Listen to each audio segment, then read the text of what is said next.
Olá pessoal, aqui estamos então no meu segundo vídeo do Eu Tenho Depressão. Esse vídeo vai ser um pouquinho mais longo que o primeiro, porém você que realmente está interessado em ser ajudado ou conhece alguém que precisa, veja esse vídeo do início até o fim para que você possa entender bem a minha história.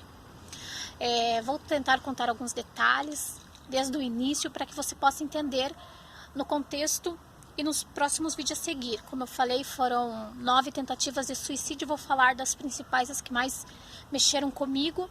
Como eu falei, não é apologia à depressão, muito menos incentivo ao suicídio. Eu quero apenas ajudar vidas, eu quero apenas ajudar pessoas através do meu relato, da minha história de vida. Então, vamos começar. É um pouquinho tenso, mas é necessário. Bom, como todos já sabem, meu nome é Daiane Gonçalves e minha história começou no dia 30 de julho de 1990.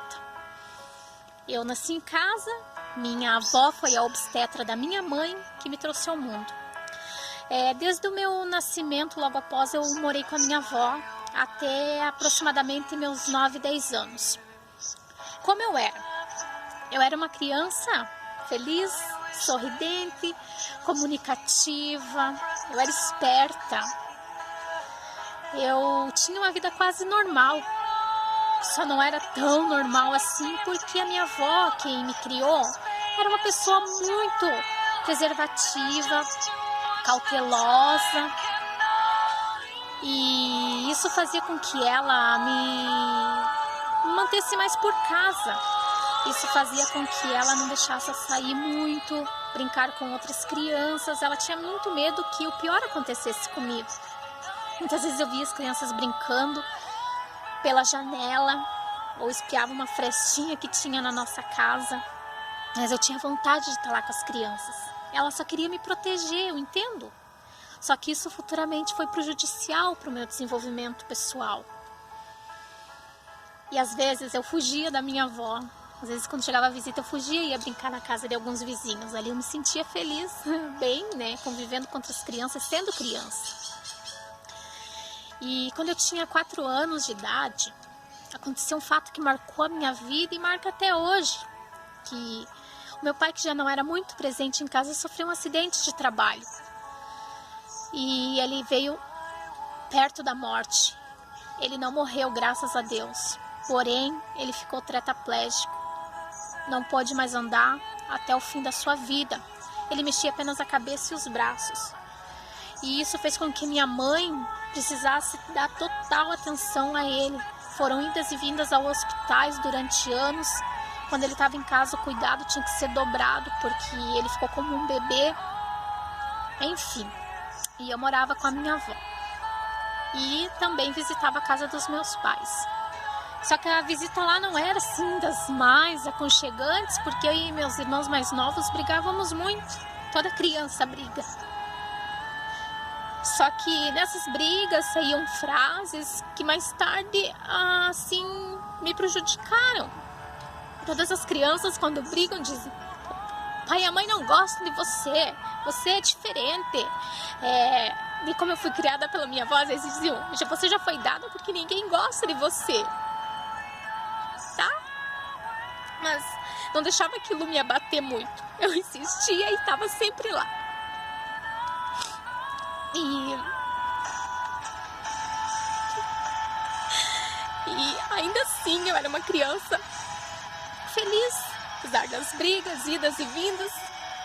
Só que com o passar da idade eu comecei a estudar. Aí eu não gostava de estudar mesmo, não gostava de ir para a escola. E eu não queria deixar minha avó sozinha, eu era apegada demais a ela. Era eu e ela era ela pra mim e eu por ela. Então eu não gostava de estudar, porque enquanto eu estivesse na escola, ela estaria sozinha em casa. E às vezes eu fugia da sala de aula, enfim.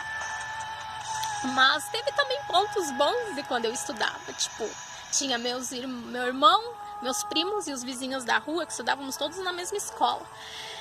E nós íamos a pé, porque ninguém tinha carro. E aquilo era fantástico pra mim. A gente ia cantando e voltava brigando. porque nós éramos unidos, então a gente brigava entre a gente e se entendia. Mas se alguém de fora brigasse com algum de nós, todo mundo pulava, todo mundo defendia, entendem? Só que logo uns foram saindo da escola, foram trocando os horários e eu voltei a ficar sozinha. E quando eu já tinha meus, 9 anos, eu acho, eu acho que eram uns 9 anos, eu comecei a ficar muito dividida entre querer estar com a minha mãe e querer estar com a minha avó. Embora nós morássemos nos bairros próximos, eram casas diferentes e às vezes eu queria estar com a minha avó que já estava ficando doente e queria estar lá com a minha mãe, porque como meu pai era acamado, eu via que ela necessitava de ajuda. Se tivesse alguém que lavasse uma louça para ela, alguém que estivesse ali.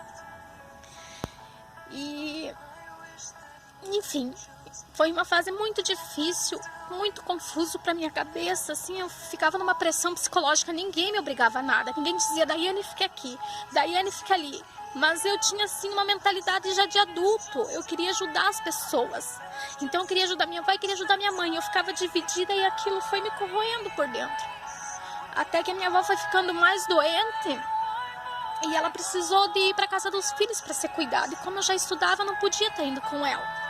Aí eu tinha que ficar mais na casa da minha mãe. E eu ficava muito triste com aquela situação, mas continuava levando a minha vida.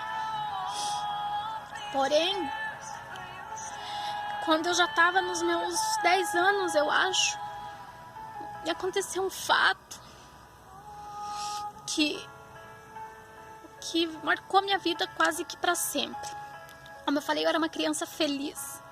Eu tinha sonhos, meu sonho de criança era morar em Florianópolis. E eu tinha um sonho de trabalhar, estudar e poder comprar uma cadeira motorizada para o meu pai. Eu tinha um sonho de meu pai ir me esperar na escola quando acabasse a aula, mesmo em uma cadeira de rodas.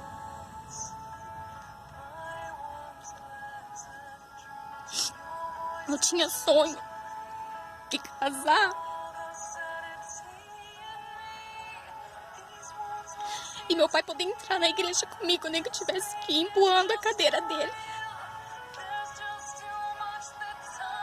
Eu tinha muitos sonhos, era uma criança feliz.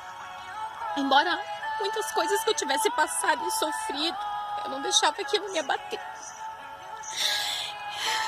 As pessoas gostavam muito de mim, os vizinhos, enfim.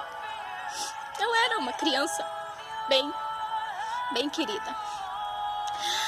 E quando eu tinha 10 anos, eu sofri uma tentativa de abuso sexual. Eu fui abusada até uma parte.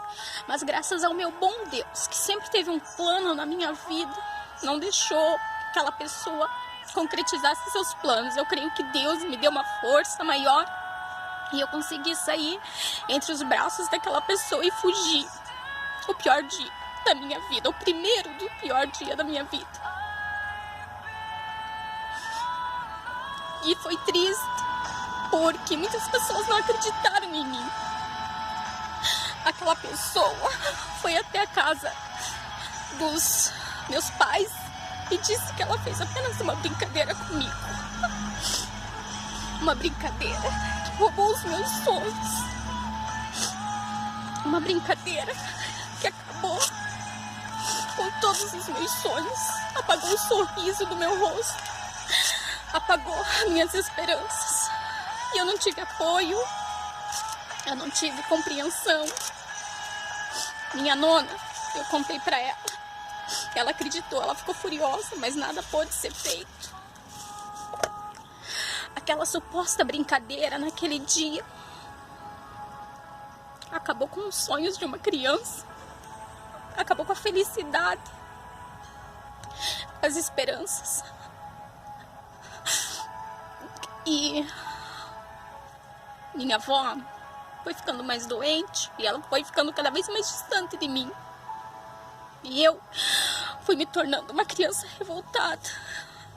Eu acho que foi a pior fase para minha mãe, porque eu comecei a ficar mais desobediente, respondia bastante, nós brigávamos muito. Aí veio à tona todas aquelas frases que eu ouvia quando eu era criança, dos meus irmãos e das outras pessoas, dizendo que ninguém gostava de mim, que eu tinha sido dada para minha avó cuidar, porque minha mãe não gostava de mim. E eu comecei a acreditar em tudo aquilo. Eu comecei a acreditar que realmente a minha mãe não gostava de mim, que meu pai não gostava de mim, que ninguém gostava de mim. E eu tinha só 10 anos. E aquilo corroía minha cabeça e meu coração. Eu não tinha amigos. Eu não tinha com quem conversar, não tinha com quem desabafar. Até que um dia eu não aguentava mais aquela situação e queria morrer. Eu coloquei na minha cabeça que o único jeito de acabar com todo aquele sofrimento era a morte. Eu realmente acreditava que as pessoas não gostavam de mim.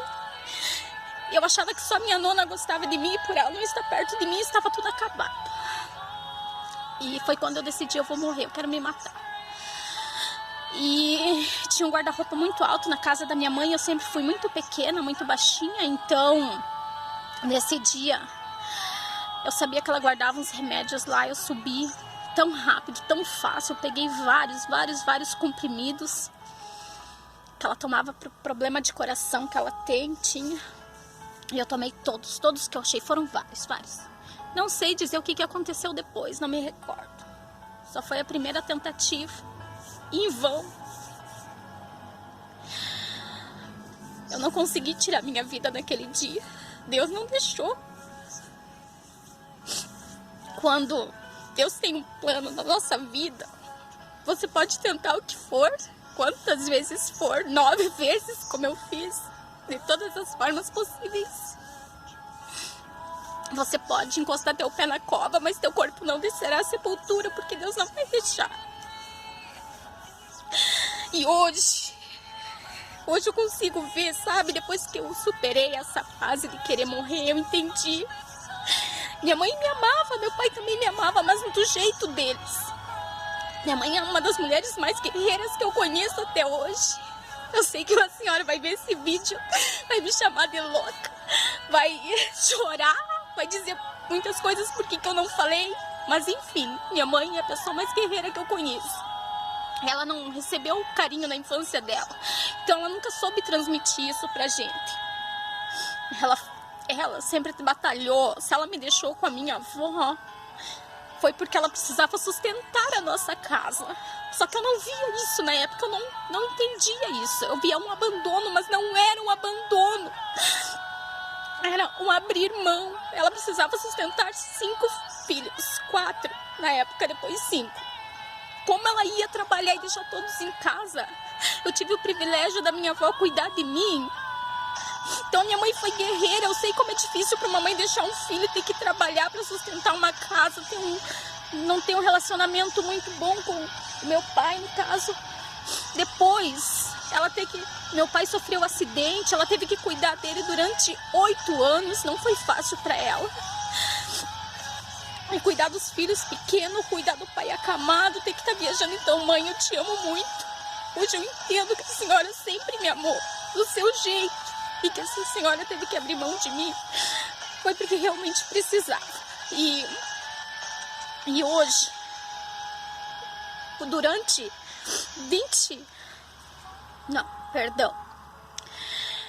durante uns 15 anos da minha vida, eu achei que meus sonhos tinham morrido quando eu passei por aquele episódio, sabe? Eu não tinha mais sonho, esperança, nada.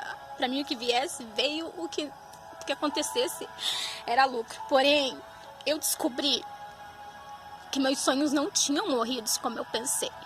Eu descobri que eles apenas estavam adormecidos. E hoje eu entendo que eu posso lutar pelos meus sonhos. Não é tarde, nunca é tarde pra gente recomeçar. E hoje eu me vejo assim, demorou muito tempo pra eu enxergar toda essa realidade. Eu julgava muito a minha mãe, meu pai, sabe, enfim. E eu me menosprezava, sabe? Eu me vitimizava muito porque ninguém me ama, porque ninguém gosta de mim, porque eu preciso morrer. A minha vida foi assim até meus 22 anos por aí. Aí, depois da minha última tentativa de suicídio, que eu vou contar mais um pouco da minha vida no decorrer dos vídeos, foi que eu comecei a ver a vida de uma outra maneira. A gente tem que decidir também. A gente não pode viver se vitimizando. A gente não pode viver com aquele que ninguém gosta de nós. Nós temos que nos amar. Nós temos que nos aceitar do jeito que nós somos. Nós temos que muitas vezes tapar os nossos ouvidos para aquelas pessoas que estão à nossa volta. Nós temos que filtrar as informações que chegam até nós. Nem todo mundo que diz que é nosso amigo, ele quer o nosso bem. Nem toda aquela pessoa que anda ao nosso lado, ela realmente quer nos ver bem. Muitas vezes as pessoas nem fazem por maldade. Eu amo meus irmãos, todos eles. Nós somos ao todo em 7 com os adotivos. E eu amo cada um deles. Nós não se damos ainda muito bem até hoje, mas eu amo. Cada um tem o seu jeito de ser. Eles eram crianças, eu também, eles não tinham culpa do que eles falavam. Eu xingava eles, eles me xingavam. Porém, a cabeça de uma pessoa quando tá com depressão é terrível. Um A que você fale, a gente faz um alfabeto e não é o que a gente quer, não é que a gente fica buscando. É uma coisa automática, a gente fica mais sensível. E são vários fatores que levam uma pessoa à depressão. Não é o fim de um relacionamento, não é apenas a perca de um familiar, não é apenas uma violência sexual ou doméstica. São vários fatores, gente. E vocês que são mães, avós, tias, cuidem das suas crianças, amem elas, sejam companheiras, converse com elas, dê liberdade para elas. Eu sou uma mãe totalmente louca, gente. Eu dou total liberdade para minhas crianças, ensino vários princípios a elas. Mas eu deixo, se elas querem brincar no barro, se elas querem brincar na chuva, eu vou com elas. Enfim, ame as pessoas, cuide das pessoas que estão ao seu redor. Se você não recebeu carinho, dê carinho. Não espere alguém vir te abraçar, abrace você primeiro, acolhe as pessoas que estão aí à sua volta. Seja mais amigo, mais irmão, mais amor, mais abraços. E você que está pensando em suicídio, não adianta, não vale a pena. Não seja egoísta. Eu era egoísta até meus 20 e poucos anos, quando eu tentava o suicídio. Eu só pensava em mim, eu só queria acabar com o meu sofrimento. Eu não pensava nas pessoas que eu ia deixar à minha volta, como eles iam ficar desestabilizados, meus filhos. Por mais que um dia eles cresçam e me abandonem, ou enfim, vão viver a vida deles e eu vivo a minha, eles são os meus filhos, eles precisam de mim. Há pessoas que precisam de você. Os teus sonhos não morreram, os teus sonhos estão apenas adormecidos aí dentro do teu coração. Lava o teu rosto agora, se olha no espelho, olha a mulher, olha o homem, olha a criança, olha o jovem que você é. Olha a vida que você está levando, essa foi a vida que você sonhou para você. Se não é ainda tempo de você mudar, eu não sei o que aconteceu na tua vida, eu não sei o que fizeram os teus sonhos adormecer. Mas esquece um pouquinho o que passou, comece a olhar as coisas boas da vida, olha o que você tem hoje. Você tem vida, se você pode andar, se você pode falar, ou se você pode apenas mexer os braços. Lute, não se entregue a pessoas que precisam de você. Você tem um coração bom, você não é uma pessoa ruim, você é amada e tenha primeiro o seu amor próprio. Porque se você não se amar, se você não se gostar, 1000 pessoas poderão gostar de você, 1000 pessoas poderão te dar amor, mas se você não se amar em primeiro lugar, você não vai receber isso para a tua vida. Então se ame, se olhe no espelho mais, se valorize mais como pessoa, não aceite menos do que você merece. Enfim, pessoal, esse é um pouquinho, um pedacinho assim, ó, da minha história. E eu quero que você reflita. Como eu falei, eu não quero me promover com os meus vídeos. Eu quero ajudar pessoas. Quero contar um pouquinho do que eu passei. Talvez se você se identifique com o que você está passando, ou com alguém que passou, e você saiba como ajudar. Se você não tem depressão, ótimo. Graças a Deus por isso. Agora, se você conhece alguém que tem, seja amigo, seja colo. Porque muitas vezes nós vemos que algumas pessoas estão sofrendo com esse mal da depressão. Você diz: conte comigo para quando precisar. Aí a pessoa precisa de você, ela te manda um WhatsApp, mas você tá com os teus amigos mais interessantes, você não responde naquele momento. Você lembra daquela pessoa, mas não fala com ela. Seja mais amigo, seja mais ouvidos. Abrace mais, preste mais atenção nas pessoas, não olhe para um sorriso, não olhe para um olhar.